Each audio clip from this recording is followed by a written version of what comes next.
Hello friends, welcome to BMH Learning. This video is about pericardial fluid analysis. First of all, let's start with what is pericardium. The heart is surrounded by a two-layered sac-like membrane which we call as pericardium. Now, the bilayered membrane makes pericardial fluid, a liquid which resides between two membranes. So why this fluid is there? The fluid functions like a lubricant so that the heart can move freely. Thus, it reduces the friction for the heart to pump the blood. In a healthy adult, there is around 50 ml of clear, straw-colored pericardial fluid. Now, if we talk about the composition of pericardial fluid, the fluid is formed mainly of three important things. First is the enzyme lactate dehydrogenase. Second abundant component of the fluid is proteins. The third component is present in lesser amounts. It's few lymphocytes. Now we will talk a little bit about the conditions and diseases related to pericardial fluid. So first thing to know here is a number of conditions and diseases can lead to the inflammation of the pericardium, and this is called as pericarditis.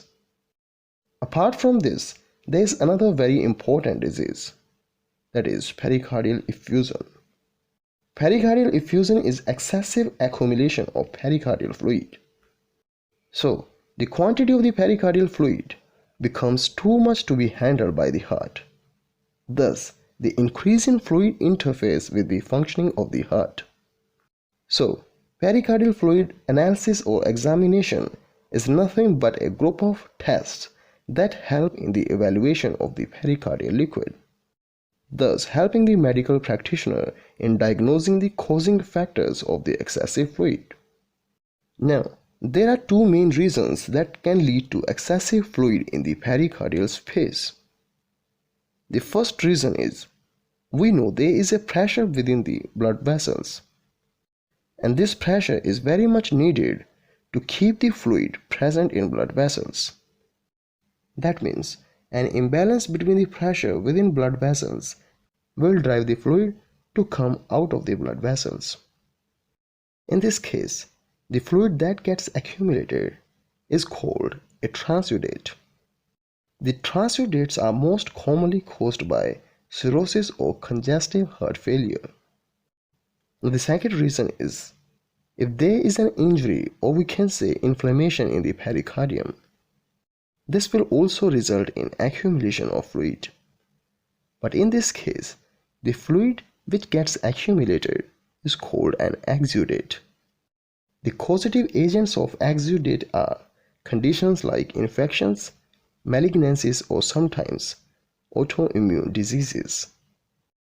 Now let's know how we can take the pericardial fluid for its analysis.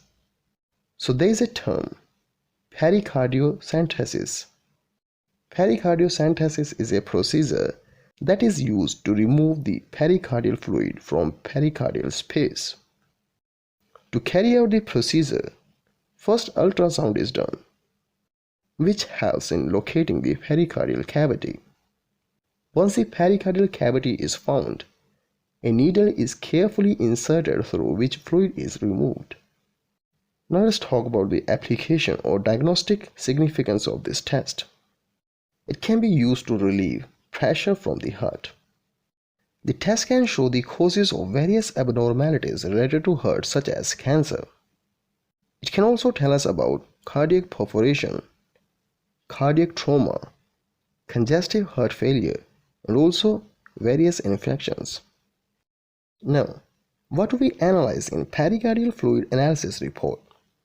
So, in case of transudate, we check for the following parameters. First is physical characteristics. The fluid appears clear.